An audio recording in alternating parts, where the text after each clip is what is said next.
Esto que estamos viendo ahora es la Venus del Espejo de Velázquez, una de las grandes obras de la pintura universal.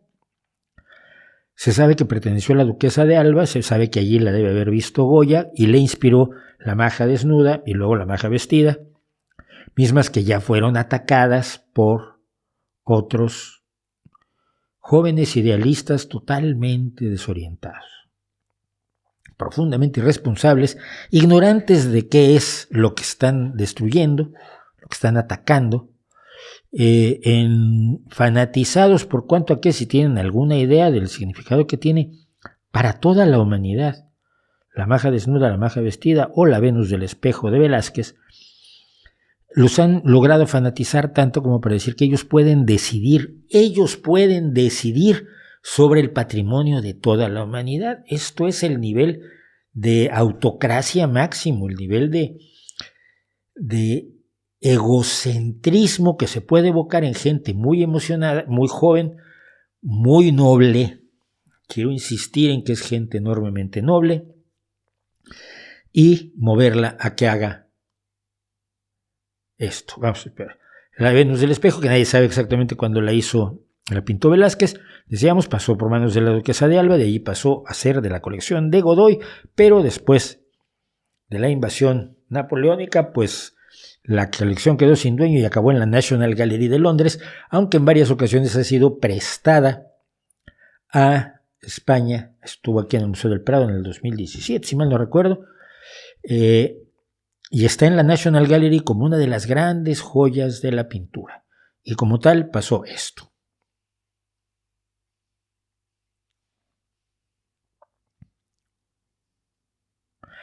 Estos chicos usaron unos martillos de emergencia. Sabían lo que hacían. El otro día precisamente le explicaba yo a mi hijo por qué se tiene una punta tan fina, un martillo de emergencia. Porque logra romper un vidrio que si te lanzas con todas tus fuerzas con el hombro no lo rompes. Al concentrar toda la fuerza en solo un punto provocas que estalle el vidrio de un autobús o de un tren para poder huir, para poder escaparte. Muy distinto del vidrio del parabrisas, que lleva una hoja de mica entre dos hojas de vidrio y entonces pues no se arranca completo, pero ese no se hace trizas. Pero al golpear un vidrio tremendamente seguro, un vidrio de seguridad, que es lo que tienen estas obras de arte, precisamente sabiendo que hay imbéciles como estos, para golpearlo, si vas y le pegas con un martillo probablemente no pasa nada, pero si vas con un martillo de seguridad, como el que usaron claramente aquí, probablemente se los robaron de algún metro o de algún autobús, pues entonces sí puedes hacerle un daño considerable. Los expertos dicen que sí ha sufrido daños el cuadro. Los expertos en arte, los expertos de la National Gallery, nos han dicho que efectivamente ha sufrido daños la Venus de Velázquez. Hay un antecedente al que acudieron estos chavales al terminar su show, que es que este cuadro fue navajeado por una sufragista a fines del siglo XIX, y la sufragista decía que el voto a las mujeres no se consigue pidiéndolo, sino que hay que exigirlo, y para exigirlo pues navajeó la Venus de Velázquez. Quizás ellos deberían enterarse de que en realidad el navajeo de la Venus fue bastante mal visto y no está bien registrado en la historia y no está considerado como un gran momento del feminismo, porque no tanto del feminismo como del movimiento sufragista concretamente en el Reino Unido. Esto ocurrió en Londres, en la National Gallery, las dos cosas, una a fines del 19, principios del 20 y otra ahora. Pero nadie consideró que hubiera sido una cosa maravillosa o digna de repetirse la de las sufragistas. Y afortunadamente hoy tenemos una idea distinta tanto del valor del arte como de la forma en que se hacen las exigencias. Por otro lado, la idea de que las mujeres votaran era una ley que simple y sencillamente tenía que votar la Cámara de los Comunes y la Cámara de los Lores. No tenía implicaciones tan profundas como las implicaciones que tiene el que dejes de extraer petróleo hoy, matando a millones. o que dejes de dar licencias para la extracción de petróleo, probablemente matando a millones, porque el problema de la energía es muy complicado, bastante más complicado que pegarle con un martillito a una obra que no es tuya, pero que tampoco es del gobierno de Estados Unidos, pero que tampoco es de los poderosos y de las grandes compañías petrolíferas, sino que es de todos nosotros, es parte de la herencia de la humanidad.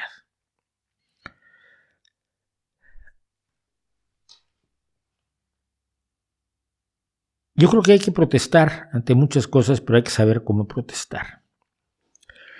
Creo que a veces conviene pintar cosas siempre y cuando sepas qué estás pintando y dónde. No toda acción está justificada por la buena causa que estás defendiendo. Sobre todo cuando la buena causa que estás defendiendo es una buena causa que no estás entendiendo, donde estás simplificando muchísimo las cosas. Solo detengan el petróleo, just stop oil. Cuando pides matices, por ejemplo, yo lo pedí después del caso de las majas, me acuerdo, creo que fue, hice algunos comentarios en Twitter y Extinction Rebellion de España me contestó: nos importa un pito lo que opine el Nocturno. Por supuesto, ellos tienen toda la verdad, la poseen, pueden decidir por ti, pueden decidir por mí, pueden decidir por todos nosotros, y ya habían advertido que si era necesario irían mucho más allá de simplemente echarle sopa de tomate a un cuadro de Van Gogh, y lo han hecho. Es bien deprimente. ¿Sabes? Pero lo más deprimente es que sean jóvenes. Los jefes no, Los que formaron Extinction Rebellion son activistas profesionales de décadas y décadas. Pintan canas todos. Peinan canas y pintan. Es gente que vive de esto. Y cuando tú le das dinero a Extinction Rebellion, parte va para el salario del presidente, del director general, del director financiero, del director de relaciones públicas, del director de organización, del director internacional. Todas esas personas trabajan, reciben un sueldo que tú pagas cuando le das su dinero a Extinction Rebellion, a Just Stop Oil, a Futuro Vegano. ¿Futuro Vegano se llama? No sé. Pero lo peor del asunto es esto. Usted está más consciente del problema del cambio climático hoy que ayer. Se habla del problema del cambio climático a la luz de esto, o se habla de lo tontos que son estos niños y de lo miserables que son los que los mueven. Si el resultado mediático es que se hable de la acción y no se hable de la causa, probablemente están equivocados. Me parece verdaderamente trágico y me parece verdaderamente triste, porque el arte que se destruye lo perdemos todos. El arte que se destruyó en los bombardeos de la Segunda Guerra Mundial lo perdimos todos. Van Eyck, Velázquez, Van Gogh, Murillo, todo aquello que fue destruido, todas las obras de arte moderno que fueron aniquiladas por los nazis considerándolas arte degenerado, las perdimos todos para siempre. Y las que tenemos en los museos son de todos para siempre.